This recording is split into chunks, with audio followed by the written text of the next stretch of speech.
नमस्कार साथियों, आप सभी का हार्दिक स्वागत अभिनंदन एक बार फिर से आपके अपने YouTube चैनल पर। आप सभी लोग स्वस्थ होंगे, मस्त होंगे और व्यस्त होंगे अपने परिवार के साथ, मैं ऐसी उम्मीद करता हूं। साथियों, आप सभी जानते हैं कि एलटी भर्ती का मामला इस समय विचाराधीन है और जब तक कि इस पर अंतिम निर्णय नहीं हो पाता है तब तक ये मामला चलता रहेगा। इसके अलावा मैंने आपको पहले की वीडियो में भी कहा है कि एलटी भर्ती के अलावा भी आप लोगों ने उत्तराखंड राज्य के इंटर कॉलेज प्रवक्ता के फॉर्म भर रखे हैं, जो कि निकले थे 18 अक्टूबर को ये फॉर्म निकले थे। आप लोगों ने फॉर्म भरे हुए होंगे।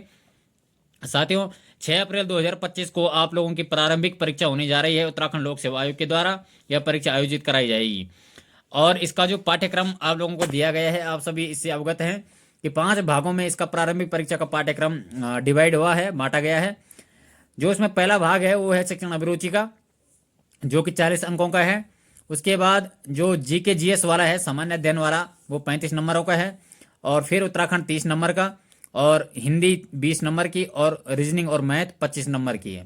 तो यानी कि 150 अंकों की परीक्षा होने जा रही है। साथियों, मैंने पहले भी कहा कि आप लोग सुचारू रूप से अपनी तैयारी को जारी रखिए, नियमित अध्ययन कीजिए प्रारंभिक परीक्षा की, और अपनी तैयारी को एक नए जोर के साथ और अच्छे पायदान पर इसको लेकर के जाइए ताकि आप लोग इस परीक्षा में सफल हो पाएं।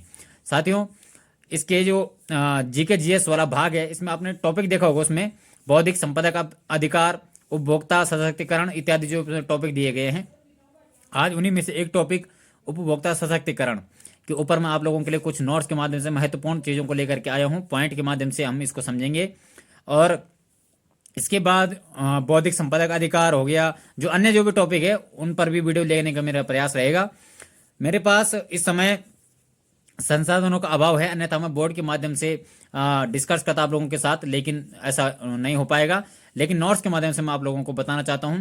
उपभोक्ता सशक्तिकरण के ऊपर हम कुछ देखते हैं टॉपिक को, ये टॉपिक है क्या और इसमें क्या कुछ चीज़ें हैं जो हमारे लिए महत्वपूर्ण हो सकती है परीक्षा की दृष्टि से। तो आइए साथियों, सीधा आपको ले चलता हूँ उपभोक्ता सशक्तिकरण के टॉपिक पर। तो साथियों, ये है उपभोक्ता सशक्तिकरण। इसको मैं थोड़ा जूम कर लेता हूँ आपको सुविधा के अनुसार। देखिए साथियों, ये है उपभोक्ता सशक्तिकरण, कंज्यूमर एम्पावरमेंट। इसमें देखिए क्या कुछ चीज़ें इंपॉर्टेंट हो सकती है हमारे लिए। इसको थोड़ा सा देख लेते हैं, इसके बारे में सामान्य सी जानकारी आखिर ये है क्या। बाजार में हमारी भागीदारी उत्पादक और उपभोक्ता दोनों रूपों में होती है, आप सभी जानते हैं। उपभोक्ताओं की भागीदारी बाजार में तब होती है जब वे अपनी आवश्यकता अनुसार वस्तुओं या सेवाओं को खरीदते हैं। यानी कि हमारी भागीदारी बाजार में कब होती है, जब हम कोई भी सामान खरीदते हैं, है ना, तो हमारी भागीदारी बाजार में होती है। खरीदी गई वस्तु या सेवाओं के बारे में जब कोई भी शिकायत होती है तो विक्रेता सारा उत्तरदायित्व क्रेता के ऊपर डालने का प्रयास करता है ना। तो जो भी होता है, जैसे बाजार में हम कोई चीज़ खरीदते हैं तो क्या होता है कि यदि वो सामान कुछ ख़राब होता है तो दुकानदार हमारे ऊपर ही उसको वो करता है कि नहीं, हमारी कोई जिम्मेदारी इसमें नहीं होती। मानो बिक्री हो जाने के बाद विक्रेता की कोई जिम्मेदारी नहीं रह जाती, ऐसा इसमें कहा गया है। वैसे देखा जाए तो जो विक्रेता होता है उसी की सारी जिम्मेदारी होती है, क्योंकि उससे हम सामान खरीद रहे हैं तो जिम्मेदारी तो बनती है। और कहा गया है इसमें, बाजार में शोषण कई रूपों में होता है। अधिक पूंजी वाली शक्तिशाली और समृद्ध कंपनियां विभिन्न प्रकार से चालाकी पूर्वक बाजार को प्रभावित कर सकती है। संस्थाओं को लोगों में जागरूकता लाने में कई वर्ष लग गए हैं। आपने देखा होगा साथियों कि उपभोक्ता को जागरूक करने के लिए पहले भी प्रयास किए गए हैं, लेकिन बहुत लंबा समय अभी तक लगा हुआ है। उपभोक्ता जागरूकता उस हिसाब से नहीं आ पाई है जिस हिसाब से आनी चाहिए थी। आपने पहले देखा होगा दूरदर्शन में एक एडवर्टाइजमेंट आता था, जागो ग्राहक जागो। तो ये वही है कि बहुत लंबा समय लग गया है जागरूकता लाने में। भारत में सामाजिक बल के रूप में उपभोक्ता आंदोलन का जन्म अनैतिक और अनुचित व्यावसायिक कार्यों से उपभोक्ताओं के हितों की रक्षा करने और प्रोत्साहित करने की आवश्यकता के साथ हुआ है। आप सभी जानते हैं, ये देखिए आप कि जो भारत में उपभोक्ता आंदोलन का जन्म हुआ है, ये अनैतिक और अनुचित व्यावसायिक कार्यों के फलस्वरूप उनकी अब जो ग्राहक हैं, उपभोक्ता हैं, उनकी रक्षा करने के लिए और उन्हें प्रोत्साहित करने की आवश्यकता के साथ इसका उदय हुआ है। खाद्य कमी, जमाखोरी, कालाबाजारी, खाद्य पदार्थों एवं खाद्य तेल में मिलावट की वजह से 1960 के दशक में व्यक्तिगत उपभोक्ता आंदोलन व्यक्तिगत उपभोक्ता आंदोलन का उदय हुआ है। 1960 का दशक था साथियों, जब धीरे धीरे करके ये आंदोलन स्फुटित होकर के सामने आया है। 1985 में संयुक्त राष्ट्र ने उपभोक्ता सुरक्षा के लिए संयुक्त राष्ट्र के दिशा निर्देशों को अपनाया है, यानी कि संयुक्त राष्ट्र महासभा ने संयुक्त राष्ट्र के जो दिशा निर्देश थे उसको अपनाया है।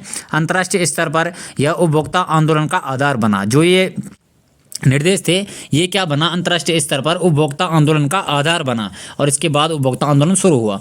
आज उपभोक्ता इंटरनेशनल 100 से भी अधिक देशों के 200 संस्थाओं की एक संरक्षक संस्था बन गई है। यानी कि जो उपभोक्ता इंटरनेशनल 100 से भी अधिक देश हैं उनके जो एक 200 संस्थाओं की एक संरक्षक संस्था के रूप में कार्य कर रही है ना। आगे देखिए, 1986 में भारत सरकार द्वारा एक बड़ा कदम उठाया गया और यह कदम था उपभोक्ता सुरक्षा अधिनियम 1986 कानून बनना, जिसको हम कहते हैं कंज्यूमर प्रोटेक्शन एक्ट, यानी को कोपरा, हम इसको शॉर्टकट में कहते हैं COPRA, कोपरा। तो ये उपभोक्ता सुरक्षा अधिनियम 1986 बन गया था। इसके बाद देखिए, जब हम उपभोक्ता के रूप में बहुत सी वस्तुओं और सेवाओं का उपयोग करते हैं तो हमें वस्तुओं के बाजारीकरण और सेवाओं की प्राप्ति के खिलाफ सुरक्षित रहने का अधिकार होता है। किसी भी वस्तु पर उसकी उत्पादन की तारीख, मूल्य, अवयव, वैध संख्या, खराब होने की तारीख, बनाने वाले का पता, ये सब इसलिए दिए जाते हैं क्योंकि उपभोक्ता जिन सेवाओं और वस्तुओं को खरीदता है उसके बारे में उसे सूचना पाने का अधिकार है। साथियों, आप ये जानते हैं कि जो भी सामान हम बाजार से खरीदते हैं उसके बारे में हमें समस्त जानकारी होनी चाहिए और ये हमारा अधिकार भी है ना। ये चीज़ें जागरूकता का यही पहले वो है कि हमारा अधिकार क्या है, ये हमको पता होना चाहिए। आपने देखा होगा, यदि आप एक बिस्किट का पैकेट भी खरीदते हैं उसमें लिखा हुआ होता है ये कहाँ से बन के आया है, ये बैच संख्या क्या है, इसके MRP कितना है, मैक्सिमम रिटेल प्राइस, जो अधिकतम खुदरा मूल्य कितना है, एक्सपायर डेट कितनी है, ये सब चीज़ें उसमें लिखी हुई होती है और ये सब जानने का हमको अधिकार भी होता है। आपने देखा होगा सूचना का अधिकार इसमें लिखा हुआ है। 15 जून 2005 राष्ट्रपति की मंजूरी सूचना के अधिकार को मिली थी और 12 अक्टूबर 2005 को संपूर्ण सेवाओं के साथ सूचना का अधिकार को लागू किया गया था। राइट टू इन्फॉर्मेशन हम इसको कहते हैं।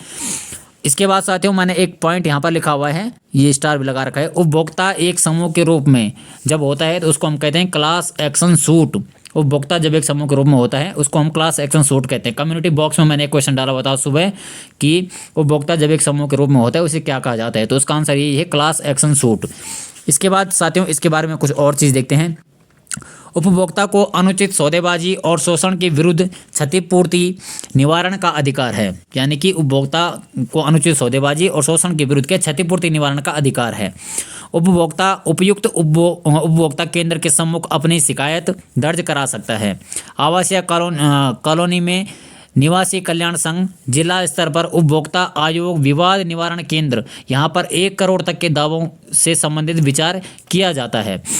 राष्ट्रीय स्तर पर राज्य आयोग है जिसमें 1 से लेकर के 10 करोड़ तक के मामलों की सुनवाई की जाती है। राष्ट्रीय स्तर पर राष्ट्रीय उपभोक्ता निवारण 10 करोड़ से ऊपर की इसमें सुनवाई की जाती है। साथियों, ये प्रश्न बहुत महत्वपूर्ण बन जाता है यदि पूछा जाए जिला स्तर पर उपभोक्ता संबंधी मामलों के किस स्तर तक सुनवाई की जाती है या कितने रुपए तक की सुनवाई की जाती है, तो आपको पता होगा 1 करोड़ रुपए तक के दावों के इसमें सुनवाई की जाती है। राज्य स्तर पर 1 करोड़ से 10 करोड़ तक और राष्ट्रीय स्तर पर 10 करोड़ से ऊपर का जो मामला होगा उसकी सुनवाई की जाती है। इस प्रकार अधिनियम ने उपभोक्ता के रूप में ये 2 बार लिखा हुआ है, उपभोक्ता के रूप में उपभोक्ता न्यायालय में प्रतिनिधित्व का अधिकार देकर हमें समर्थ बनाया है ना। कि ये जो अधिनियम था, इस अधिनियम ने क्या किया है कि उपभोक्ता न्यायालय में प्रतिनिधित्व का अधिकार हम लोगों को दिया है। एक जागरूक उपभोक्ता बनने के लिए निपुणता और ज्ञान प्राप्त करने की आवश्यकता होती है। वस्तुओं के आवरण पर लिखे गए अक्षरों, ISI egg mark, hall mark इत्यादि, इनकी पहचान हमको करनी चाहिए और ये हम तभी कर पाएंगे जब हम जागरूक होंगे इस चीज़ के लिए।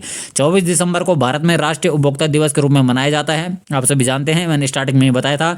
1986 में इसी दिन संसद ने उपभोक्ता संरक्षण अधिनियम पारित किया था, इसीलिए 24 दिसंबर को राष्ट्रीय उपभोक्ता दिवस मनाया जाता है।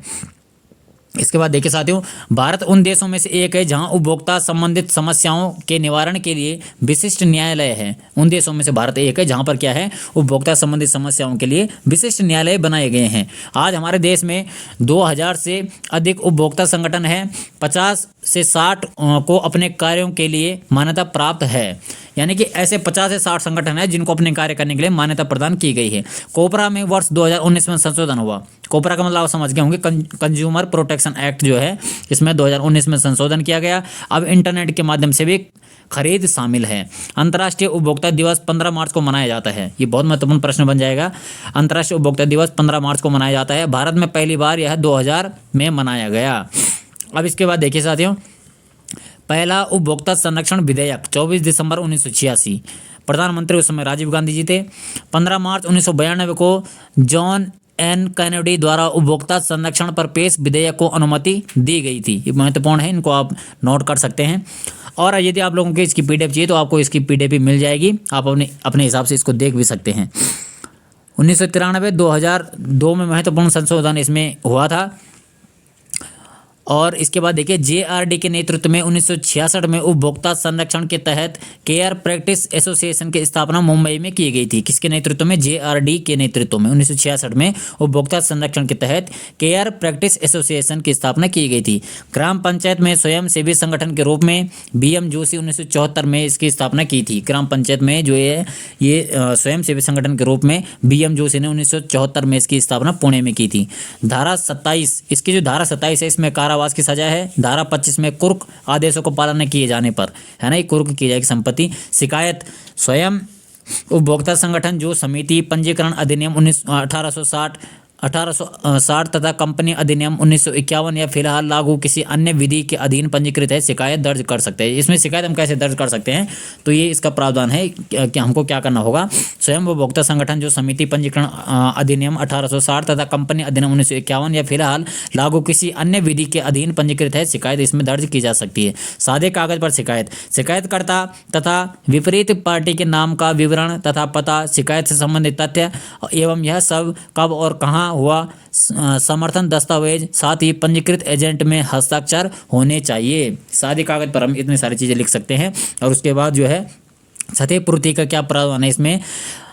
प्रदायी सामान में खराबियों व्यय सामान को बदलना, चुकाए गए मूल्य को वापस देने के अलावा हानि अथवा कमियां हटाने के साथ साथ पार्टियों को पर्याप्त न्यायालय बाद व्यय प्रदान कर राहत दी जाती है। यानी बहुत सारी चीज़ें ऐसी होती है कि हम कोई सामान खरीदते हैं, यदि वो सामान खराब आ जाता है तो इसकी क्षतिपूर्ति भी की जाने का इसमें प्रावधान है। उसके क्षतिपूर्ति की जा सकती है, पैसे वापस लिए जा सकते हैं या वस्तु बदली जा सकती है। इस तरह के इसमें बहुत सारे प्रावधान किए गए हैं।